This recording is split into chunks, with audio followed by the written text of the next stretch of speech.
bienvenidos una vez más aquí a Mejor Cada Día. Estamos muy contentos, como siempre, de contar con su compañía. Y bueno, ya sabemos que cada día nuestra alimentación está más y más contaminada, tristemente. Las carnes con antibióticos, hormonas, dioxinas, ¿verdad? Pescados con metales pesados. Pero ¿y los huevos y la leche? ¿Lo han pensado? ¿Cuán saludables son? ¿Cómo obtener las mejores calidades de estos productos? ¿Qué propiedades saludables tienen para nuestra salud? Para hablar de todo ello tenemos hoy con nosotros a Sandra Patrone. Ella es máster en salud pública. Muy bienvenida, Sandra. Muchas gracias. Estamos contentos de tenerte. Y bueno, como siempre, antes de pasar a hablar con nuestra invitada, nos vamos a hacer una visita a la calle. Nos vamos a Opinión Pública. Es un protector para el estómago. Además, aparte es un protector estómago, depende con qué alimentos lo tomes. Entonces puedes tener una buena digestión. Ante todo el calcio. Lo que pasa es que hay persona que es intolerante a lo que es los lácteos, pero ante todo el calcio que tiene. Bueno, tiene calcio, pero también sé que el calcio a veces no es necesario para una persona de edad, ¿no? Una persona que consuma leche puede tener problemas. El calcio y hace que tengas más fuertes los huesos. Calcio, calcio, calcio. El número 0 es los que son huevos de corral. Son buenos, son nutritivos, la yema es más amarilla, cuando lo fríes sale un huevo compacto. El número 2 y el número 3, 2 y 3 ya son de granjas. Entonces a mí procuro buscar siempre el 0, que es el mejor para mí. La puesta del huevo y la caducidad. No conozco. La fecha de caducidad. Sí, a veces más que nada, digamos, de dónde vienen los huevos. Los que viven felices en las aulas, o en los jardines, o en los parques. Las verduras no creo que tenga calcio. Las hojas, las lentejas, los garbanzos es una alimentación que tiene muchas proteínas, tiene muchos aminoácidos y eso hace que la digestión sea mucho mejor. Pues sí, me lo creo porque lo has leído y porque de toda la vida las espinacas. Lo que pasa es que ahora el brócoli dicen que tiene más calcio que las espinacas. Sé porque tomándolo son buenos, el organismo se siente, tú cuando comes verdura te sientes bien y mucho tiempo no he consumido productos animales, huevos y leche y me sentí muy bien, entonces supongo que tiene todo necesario para la salud. Sí, aunque no lo sabía, pero sí. Claro, porque lo tienen, el calcio siempre. Popeye, mira cómo los las tomaba, ¿eh? Y el brócoli también. Pues está la de soja. Y alternativa a la leche es también leche de almendras, leche de soja, que tiene buen sabor y me siento muy bien tomándola. Y tengo 5 años de cuando consumo no leche normal, leche de soja y me siento estupendo. La leche de soja y la de almendra, aunque no las he probado nunca. La leche de soja, que ha sido muy popular ahora para los vegetarianos, que se la toman. Pues no. Tortillas sin huevos no conozco, solo con huevos. No, una tortilla sin huevos no sabría hacer. No tengo ni idea, me ha sorprendido usted. Una tortilla sin huevo. Bueno, si yo frío patatas y 2 cebollitas y cojo harina de garbanzos, sí que la puedo hacer. Como siempre, interesante esa sección de Opinión Pública y pasamos ahora a hablar con nuestra invitada, con Sandra Patrone. Sandra, ¿cómo de necesarios son los lácteos en la alimentación humana? Mira, en realidad no son necesarios. Nosotros cuando nacemos necesitamos tomar lácteos porque somos mamíferos, pero en realidad de nuestra especie, ¿no? Es necesario hasta cierta cantidad de tiempo tomar leche materna, pero después no necesitamos, como ninguna especie necesita lácteos toda la vida. Somos la única especie que tomamos lácteos, pero encima de vacas, no lácteo humano, ¿no? Has hecho mención a la leche materna. ¿Cómo de importante es la lactancia en los niños? Es más que importante, ¿no? La lactancia es el primer alimento que recibe el niño. Los primeros días es calostro. El calostro ya activa el sistema inmunológico del niño para que pueda desarrollarse. Es importantísimo ese día o 2 días de calostro que el niño consume.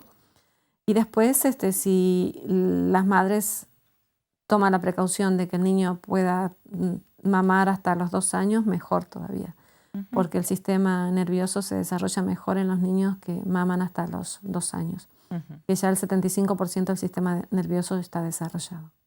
Es muy importante entonces esa lactancia materna, pero como dices, los seres humanos no tenemos por qué tomar lácteos durante toda nuestra vida y hay mucha gente que incluso le tiene alergia a los lácteos. ¿Se solucionan siempre eliminando la lactosa de los productos? Mira, depende, porque hay alergias que son a la lactosa, que en realidad no es una alergia directamente, vendría a ser como una carencia de lactasa, que es la enzima que disuelve este tipo de azúcar de la leche. Pero hay personas que son alérgicas a las lactoalbúminas o proteínas de la leche y ahí no se resolvería simplemente sacando la lactosa. ¿Qué propiedades positivas le podemos dar a la leche? Bueno, es un alimento alto en calcio, tiene vitamina A, vitamina D, es también alta en grasas, pero no sé si tanto positivas, porque en realidad la leche está diseñada para los terneros.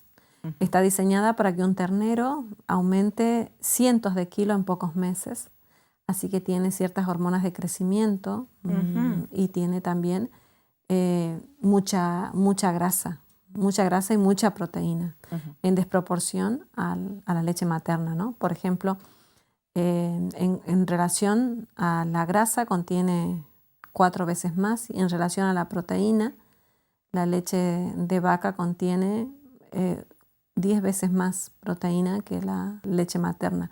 Inclusive el calcio, solamente de la leche de vaca nosotros asimilamos el 25%, pero la leche materna más del doble, o sea, más del 50% de ese calcio lo asimilamos.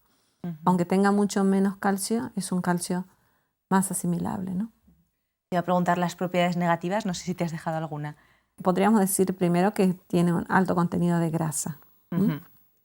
Y el tipo de grasa es una grasa neurotóxica, o sea, para nuestro sistema nervioso, pero también es cardiotóxica, también para nuestro sistema circulatorio, ¿no? Es una grasa muy fuerte, al estar mezclada con calcio, también se nos pega muy fácilmente en las paredes arteriales y especialmente cuando está concentrado, porque en el queso se necesita 10 litros de leche para producir 1 kilo de queso fresco. Entonces es una concentración. Si es un queso que está estacionado más tiempo, aún mucho más. O sea que tenemos una concentración más alta en grasa y eso es agresivo para el cuerpo porque son alimentos muy concentrados. ¿Qué podemos decir, por ejemplo, de la mantequilla como alimento? Bueno, la mantequilla vendría a ser la grasa de la leche, que ahí también tenemos el problema de que es mucho más cardiotóxica, ¿no? Que se pega más rápidamente a las paredes arteriales. Ahora el problema también es cuando nosotros sometemos estas grasas a temperaturas altas, ¿no? Especialmente cuando hacemos comida a partir de la mantequilla, esto hace que se pegue más fácil. Y hay personas que tienen mayor disposición a pegar las grasas en las paredes arteriales o a producir colesterol endógeno, entonces tienen más tendencia a tener una enfermedad cardiovascular. En cuanto a la mantequilla también hay que tratar de evitar todos los alimentos que sean tan altos en grasas. Y la mantequilla es la grasa pura concentrada de la leche. Así que hay que tratar de evitarla, ¿no? En cuanto uno pueda. No es un alimento que hay que consumirlo diariamente. Hay que tratar de consumirlo esporádicamente si uno lo hace y si no, mejor evitarlo. Hay personas, nos quedamos con esa idea de que hay que eliminar las grasas, pero hay personas que en lugar de mantequilla consumen margarina, por esto de que son aceites vegetales. ¿Realmente la margarina es más saludable que la mantequilla? No, no es más saludable. Son grasas trans que se les llama. Son grasas transformadas en grasas saturadas. Son grasas poliinsaturadas que las transforman en grasas que son agresivas, dañinas para el cuerpo. Están bombardeadas con hidrógeno, por eso se llama ácidos grasos hidrogenados y se endurece a temperatura ambiente. Esa es la diferencia entre saturadas y no saturadas, ¿no? El aceite de oliva, por ejemplo, no se endurece a temperatura ambiente, pero una margarina, a pesar de ser aceite, se endurece a temperatura ambiente porque está saturada artificialmente, o sea que nos hace el mismo daño o más aún que la mantequilla, porque el organismo no la identifica como grasas normales, no es un alimento natural, entonces las agrede el sistema inmunológico y nos produce un síndrome inflamatorio en el cuerpo. Inclusive hay estudios que se hicieron ahora que las margarinas coagulan la sangre, también hacen que se produzcan mayor cantidad de coágulos, que hoy en día es un problema de salud muy grave, que la gente coagula la sangre, ¿no? Y que es algo muy, muy moderno. Y, por ejemplo, otro alimento derivado de la leche, el queso, ¿cómo de saludable es?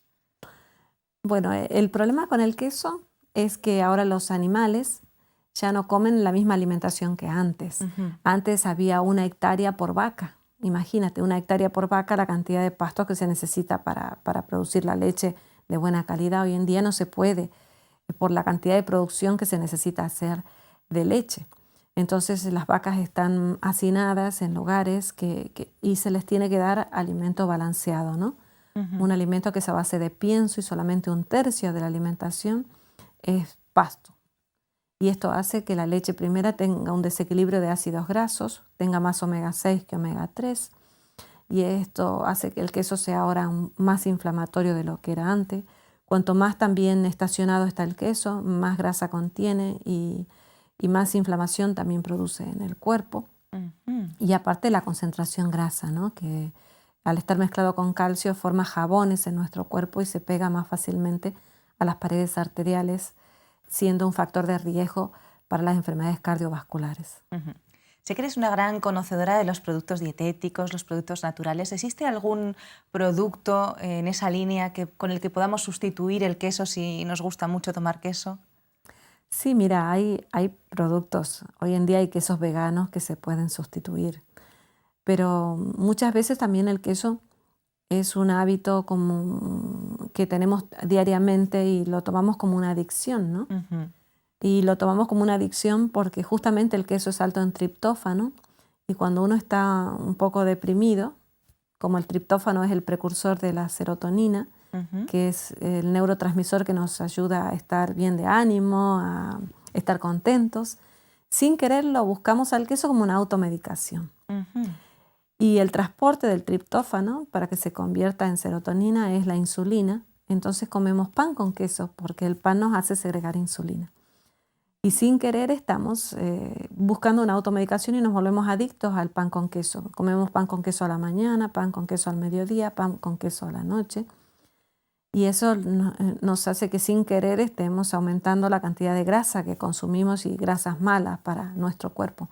Sin embargo, el plátano nos podría hacer lo mismo. Si comemos pan con plátano, podemos producir el mismo efecto como un antidepresivo natural y sin que nos haga el daño de la grasa del queso. Interesante.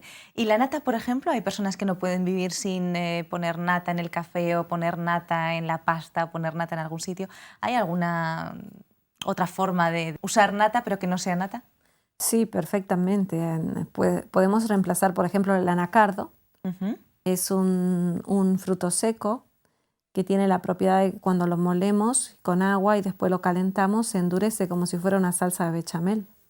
Y nos sirve perfectamente para todas las preparaciones con nata y estamos comiendo un ácido poliinsaturado maravilloso que al contrario nos disuelve grasas, nos limpia las arterias y tiene un sabor muy parecido a la nata animal, ¿no?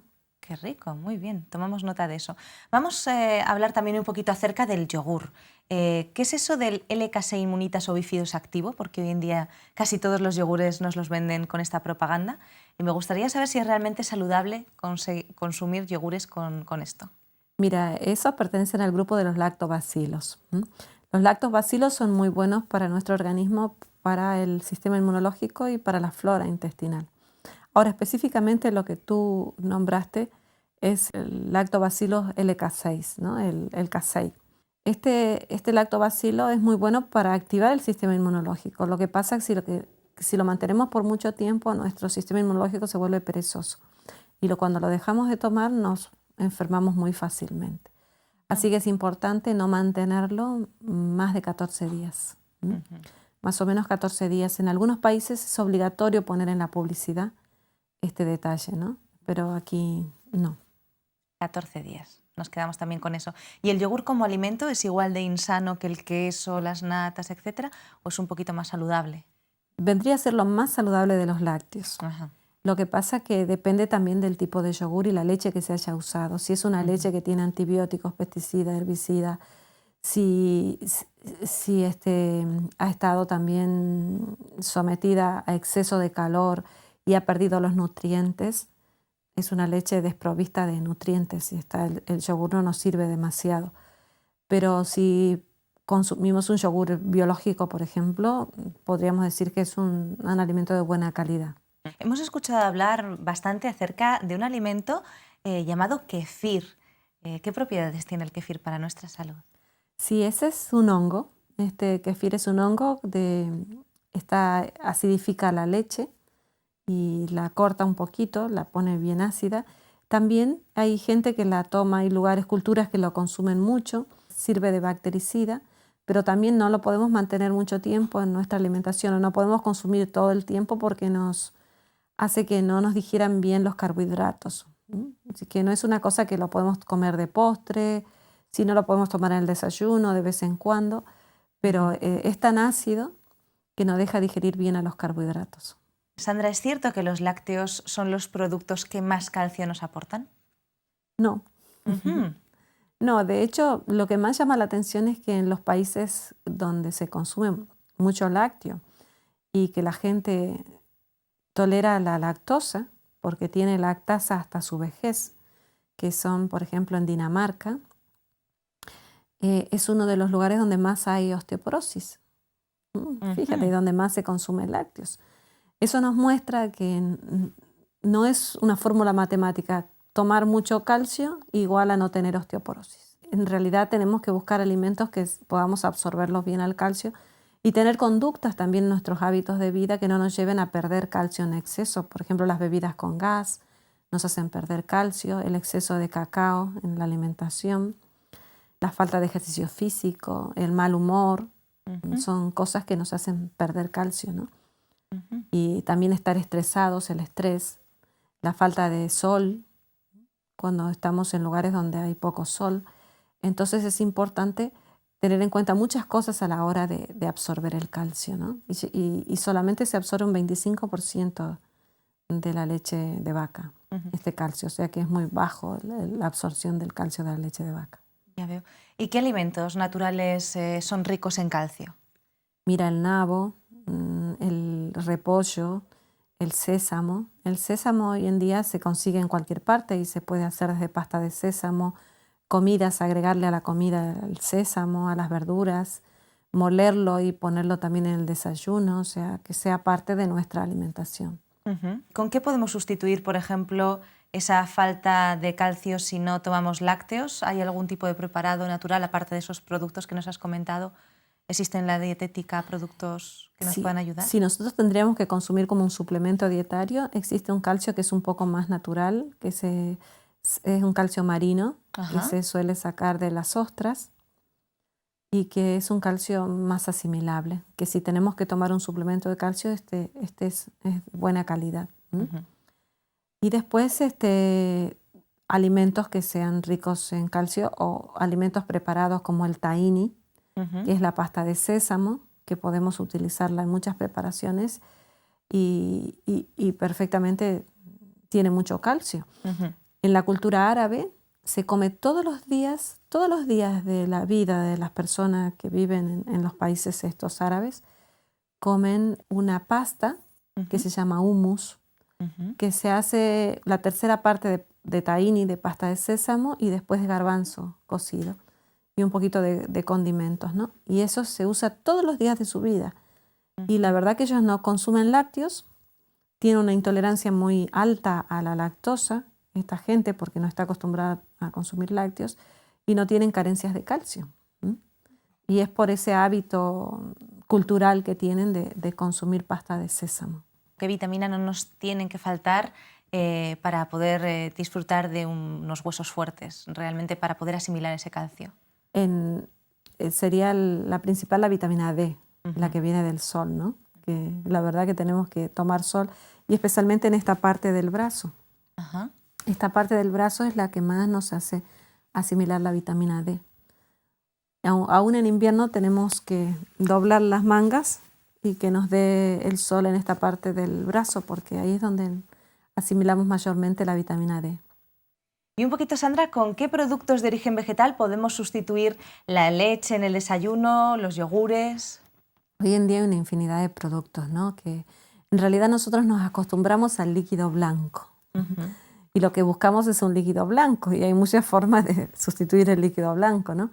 Nos han habituado tanto que la leche es esencial, que la leche es primordial para el ser humano, y no es así.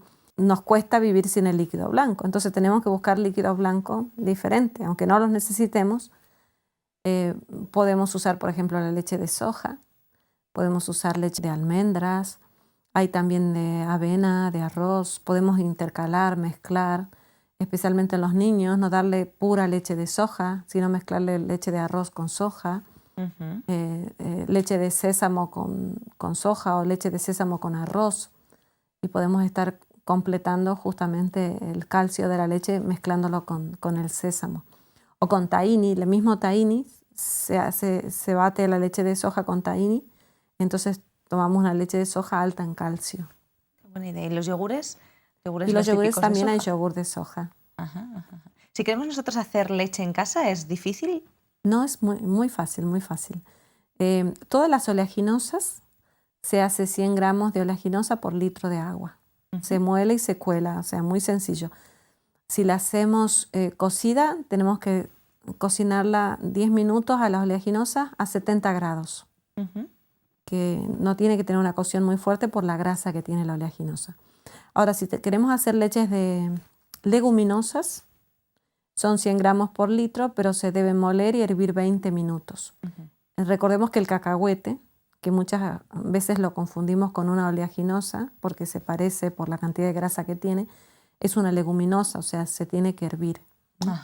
Igual que la leche de soja, son simplemente 100 gramos en un litro de agua, y por 20 minutos hervido ya tenemos una leche de legumbre, que podemos hacer toda clase de legumbres, ¿no? Desde una alubia blanca, leche de alubia blanca, hasta de soja, de garbanzo, de guisante, de cacahuete. Cuántas cosas estamos aprendiendo en el programa de hoy, ¿verdad? Bueno, vamos a hacer una pequeña pausa en estos momentos. Ya saben que yo aprovecho para informarles de que tenemos unos interesantes cursos totalmente gratuitos en la web ofrececursos.org. Además, si lo desean, ya saben que pueden comunicarse con nosotros para proponernos temas de su interés o simplemente hacernos cualquier comentario. Nos pueden escribir contacto@cpm.com.es. Nos vamos, pero enseguida volvemos. La Voz de la Esperanza te invita a través de su página web vozesperanza.com a descubrir 4 interesantes cursos por Internet de forma totalmente gratuita y sin compromiso. Curso La Biblia habla. ¿Quieres conocer más de la Biblia y disfrutar de todas las bendiciones que ella puede aportar a tu vida? Entonces este es el curso perfecto para ti. Curso Tesoros de Vida, para estudiar la palabra de Dios desde la moderna perspectiva del siglo XXI. Curso Salud y Vida. ¿Quieres aprender a disfrutar cuidándote? Entonces, ¿a qué esperas? Apúntate ya. Curso La Fe de Jesús. Estudios bíblicos de ayer, de hoy y de siempre. Ya sabes, visita hoy vozesperanza.com y disfruta a través de la red de nuestros cursos gratuitos. vozesperanza.com.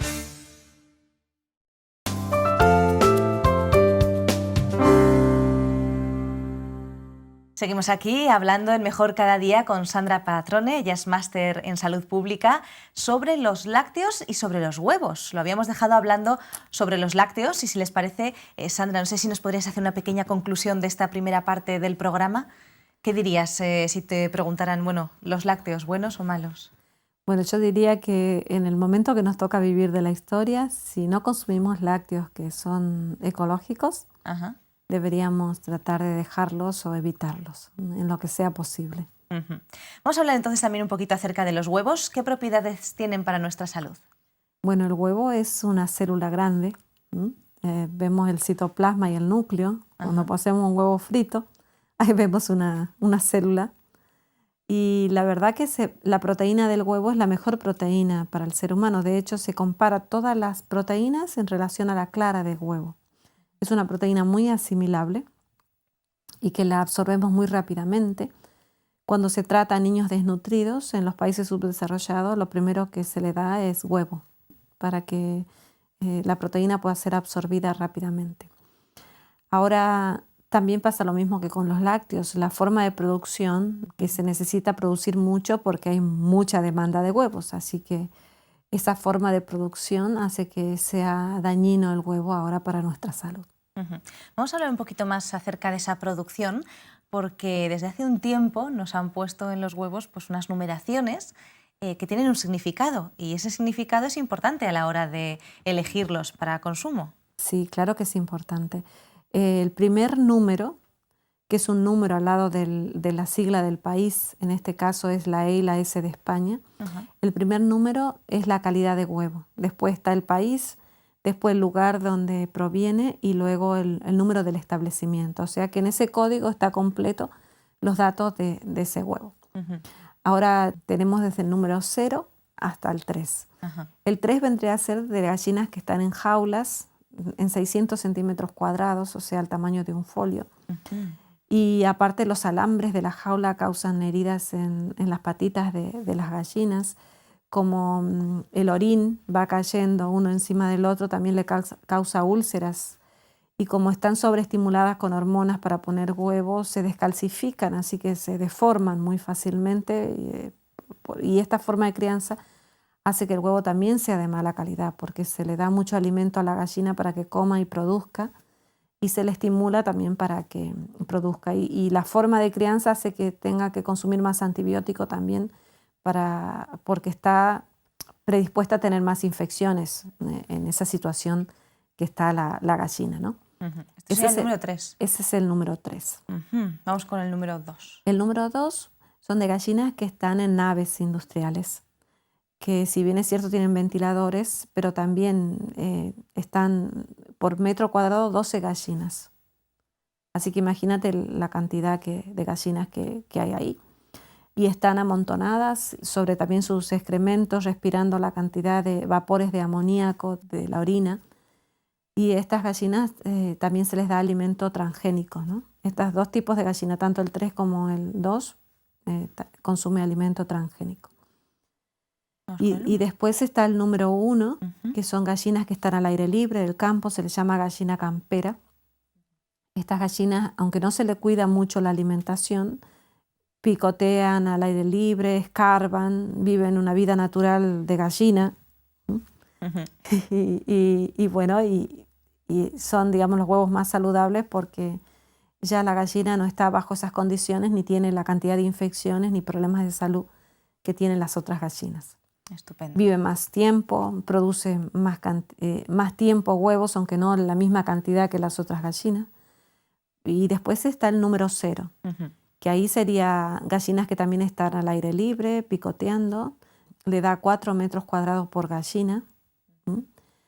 Y también el 80% de su alimentación es de origen biológico, orgánico, alimento ecológico. Entonces esos huevos podríamos decir que son los mejores. Así que los mejores el 0, los peores el 3. Vamos a tomar nota de eso. ¿Cuántos huevos podemos tomar a la semana, Sandra? Mira, depende cómo lo consumamos. Por ejemplo, si no nos pasamos de hervirlo, cuando hacemos un huevo duro, si la yema nos queda con un color gris por fuera, no sé si tú notaste que a veces la yema queda con un color gris, y es porque lo hemos pasado de cocción y los ácidos grasos se han alterado. Entonces, si nosotros aprendemos a cocinarlo bien, que no se nos pase desde que empiece a hervir no más de 10 minutos, o si usamos un método de cocción que no sea a tan alta temperatura, lo vamos cocinando a fuego lento, eso hace que el huevo sea menos agresivo y que la grasa no nos haga daño en las paredes arteriales, ¿no? Pero más o menos son 2 huevos semanales que se recomienda. ¿Importa realmente la procedencia de estos huevos para nuestra salud? Porque antes me he quedado un poquito con el tema, la verdad, de estos números y de las gallinas del número 3, las del 2. criadas de esa manera nos va a afectar a la salud? Claro que nos afecta, especialmente en la relación de los ácidos grasos, ¿no? Los huevos, así como habíamos hablado de las leches y las carnes, la forma de alimentación de las gallinas hace que ese huevo esté cargado también de esas sustancias, ¿no? Si la gallina consume un alimento transgénico que tiene un pesticida, por ejemplo una soja que tiene glifosato, ese glifosato va a pasar también al huevo y va a hacer que nosotros también lo estemos consumiendo en la alimentación. Y es como la leche materna. Una madre consume algo y automáticamente el niño le pasa en la leche, ¿no? Una mujer, por ejemplo, una persona que da de mamar, consume espinacas o acelga, el niño toma la leche de madre y después su caquita sale verde. Fíjate hasta qué punto va pasando ese nutriente o las sustancias de lo que come a la leche. Lo mismo pasa en la producción del huevo. Todo lo que come la gallina va pasando.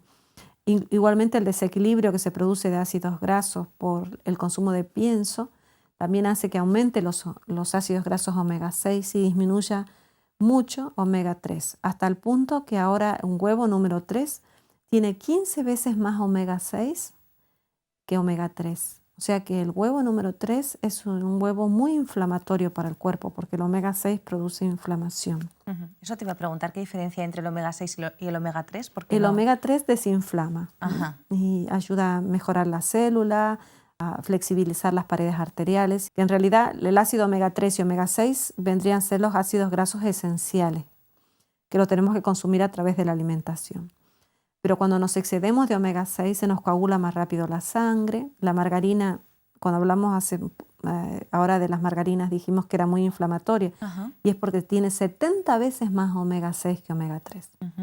El huevo tiene 15 veces, el huevo número 3, 15 veces más omega 6 que omega 3. En Grecia, por ejemplo, se descubrió que la gente comía mucho huevo, la gente que vivía en el campo comía mucho huevo y no le afectaba los niveles de colesterol sanguíneo. Y empezaron a ver por qué, analizaron los huevos y notaron que tenían altos contenidos de omega 3.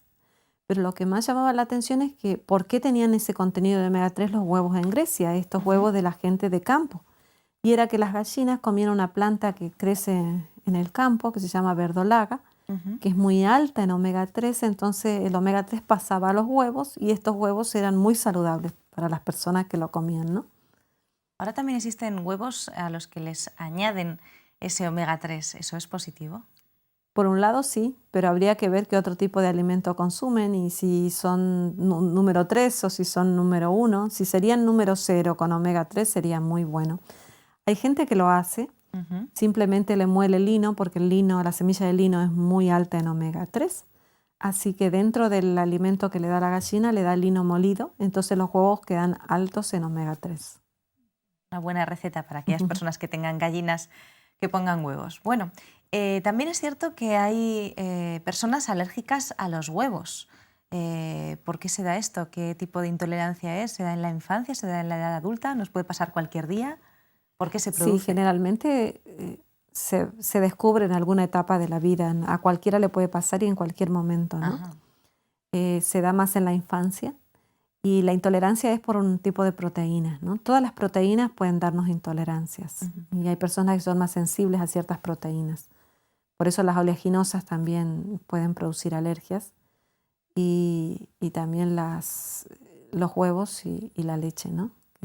Y las carnes, porque son proteínas. Sandra, en vista de lo visto, ¿se puede hacer una tortilla sin huevos? Claro que se puede hacer una tortilla sin huevos. Parece una pregunta con trampa, pero sí se puede. Sí se puede con harina de garbanzo. Harina de garbanzo y se bate con agua como si fuera un huevo y se le añade a la patata ya frita con la cebolla, ¿no? Y queda muy bien.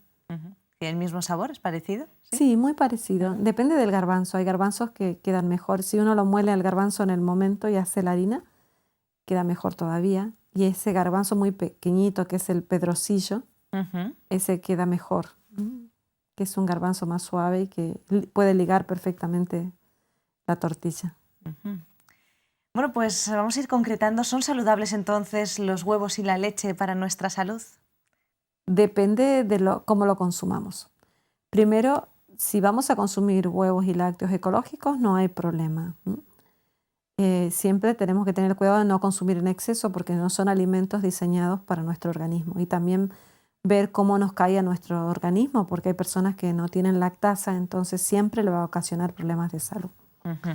Y otra cosa es que también el consumo de lácteos está ligado a enfermedades hormonodependientes como cánceres hormonodependientes de mamas, de útero, de cervix, de ovarios y también de próstata, ¿no? O sea que hay más predisposición a tener estos tipos de cáncer cuanto más lácteos consumamos. Y también está muy relacionado con la diabetes, especialmente la diabetes infantil, la diabetes del tipo 1, el consumo de lácteos. Así que yo creo que no tenemos que excedernos, aún siendo ecológicos, en el consumo de lácteos. Y en cuanto a los huevos, tratar de consumir, si consumimos, huevos que sean orgánicos, número 0. ¿Que vamos a pagar un poco más? Sí, vamos a pagar un poco más, pero vamos a ganar en salud. Bueno, y vamos terminando el programa. Me gustaría que nos hicieras un poquito algunas recomendaciones finales para que nos quedemos con ellas. Bueno, primero tener en cuenta de que no necesitamos leche de vaca para nuestra alimentación. Y aquellas madres que se preocupan por sus hijos, que a veces nos da miedo dejar de darle leche, ¿no? Podemos reemplazar perfectamente con leches vegetales. Al principio no la de soja en grandes concentraciones, pero sí podemos intercalar con leche de avena y mezclarla con leche de arroz, por ejemplo, la de soja. Y después, cuando más o menos el niño tiene 1 año y algo, podemos ir incorporando leche de almendra, de avellanas y perfectamente puede ser parte de la dieta y esto va a nutrir muy bien al niño. También en cuanto a los lácteos, también si consumimos tenemos que tratar de buscar el lácteo que sea con alimento de agricultura biológica, que la vaca haya sido alimentada biológicamente y que también las vacas hayan cuidado el ciclo normal del antibiótico.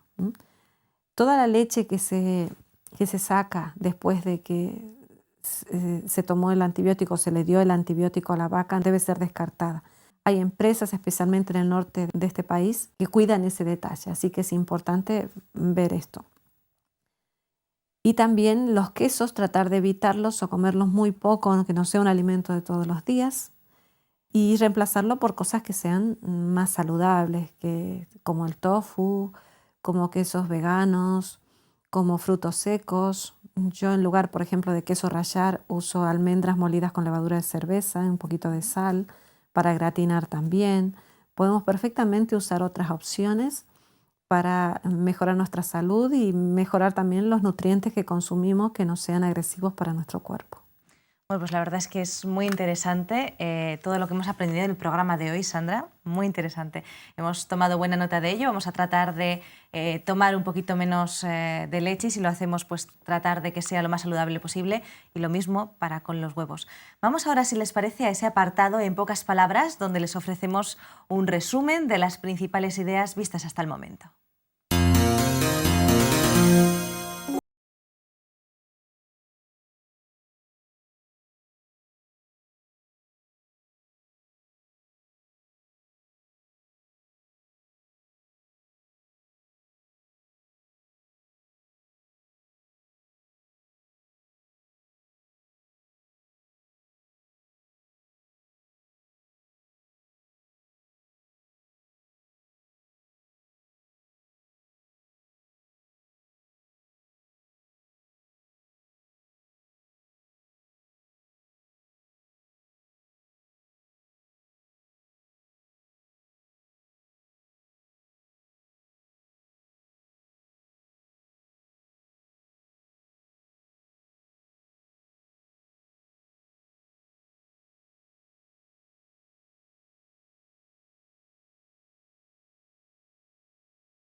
Como siempre, en estos momentos llega también el instante de nuestro espacio de segunda opinión, en el que vamos a profundizar un poquito más en el mundo de los productos elaborados con soja.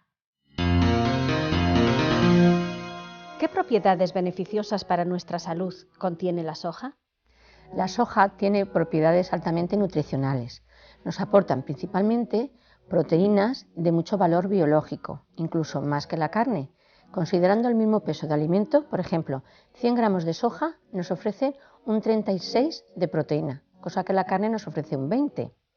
Luego también nos ofrece mucha fibra, con lo cual estamos previniendo el tema del estreñimiento. Es también muy rica la soja en ácidos grasos esenciales de los que denominamos omega 3 y omega 6, muy importantes en la prevención de los accidentes cardiovasculares. Luego está también el tema de los minerales. Es rica en hierro, en potasio, en manganeso, en cobre. Y en cuanto a otras sustancias que no tienen un valor nutricional, pero que también es muy importante para las reacciones del organismo, que son las conocidas isoflavonas. La soja, junto con el maíz, es uno de los productos más transgénicos. ¿Esto importa a la hora de comprarlos? Este es un tema muy controvertido. De momento, lo que está claramente demostrado es la repercusión que tienen los cultivos de cereales transgénicos sobre el medio ambiente, puesto que producen un desequilibrio en el ecosistema debido al uso masivo de los herbicidas. En cuanto a la salud de los consumidores, es un tema que aún está un poco por demostrar, pero es cierto que los países del primer mundo, o sea, Europa, cada vez se orienta más a impedir o restringir las medidas de fabricar alimentos con productos transgénicos. Se orienta cada vez más a los productos orgánicos y esto ya nos indica que algo hay. ¿Por qué son importantes las isoflavonas de la soja? Las isoflavonas son unas sustancias que intervienen en muchas reacciones del organismo y se ha visto que tienen acción como si fueran los estrógenos femeninos. Entonces intervienen en el tema de la menopausia de la mujer, todos los trastornos de sofocos, de pérdida de masa ósea, y por otro lado también actúan disminuyendo el riesgo de padecer accidentes vasculares, los infartos del corazón, las trombosis cerebrales. Y también intervienen en la disminución de los cánceres que tienen un origen hormonal, por ejemplo, el de mama en la mujer y el de próstata en el hombre. ¿Qué tipos de alimentos se pueden hacer con soja? Bueno, el que conocemos todos ya desde hace mucho tiempo, el que primero entró en nuestros hogares, es el aceite de soja, que utilizamos para cocinar, y luego fundamentalmente se fabrica una harina con la cual se elaboran diferentes alimentos, tipo escalopes, hamburguesas, salchichas. Luego está el tema de los yogures, los brotes de sojas para las ensaladas, las bebidas de soja, lo que llamamos vulgarmente leche de soja, que no tiene nada que ver, que no es un lácteo. Hay una infinidad de gamas de productos que podemos encontrar derivadas de la soja. Además de la soja, ¿de qué otros vegetales podemos hacer sustitutos de lácteos? Como por ejemplo filetes, hamburguesas. Pues principalmente se utilizan los cereales, en concreto la avena, que es un alimento también de mucho valor biológico, y el arroz, en cuanto a cereales. Y también en cuanto a frutos secos se utiliza mucho la almendra, muy rica también en calcio, y el cacahuete. Fundamentalmente estos alimentos son los que también dan lugar a producir muchos derivados. ¿Qué resulta más barato y qué más saludable, la carne o los productos de proteína vegetal? Bueno, esta respuesta voy a contestar primero la segunda parte, porque en cuanto a qué resulta más saludable no hay ninguna duda. Es más saludable los alimentos que derivan de origen vegetal, la proteína vegetal. En cuanto a qué más barato o más caro, pues depende del enfoque que queramos hacer. Si es un enfoque a corto plazo o a largo plazo. Si tocamos el bolsillo a corto plazo, a lo mejor es más barato una carne barata, comprar un pollo, pues una carne que se vende a un precio barato. Otra cosa si hablamos de un entrecot, también tiene otro precio. Pero eso es hablar a corto plazo. Puede salir un poco más barato a corto plazo determinadas carnes sencillas, pero hay que pensar a largo plazo. Nosotros vivimos una vida larga y nuestra salud tiene un precio que no es el precio del dinero. Entonces, más barato es utilizar menos medicinas, estar menos enfermos y eso siempre es más barato con la proteína vegetal. Muchas gracias, Rosa, por tu participación. Bueno, pues ha llegado el momento de la despedida, pero antes vamos a agradecer esa segunda opinión, por supuesto, y también a nuestra invitada del programa de hoy, a Sandra Patrone, máster en Salud Pública. Muchísimas gracias, Sandra. A vosotros y hasta la próxima. Hasta la próxima. Y nos vamos ya. Deseamos que hayan disfrutado del programa de hoy y que nos acompañen nuevamente el próximo día aquí, en Mejor Cada Día. Hasta pronto.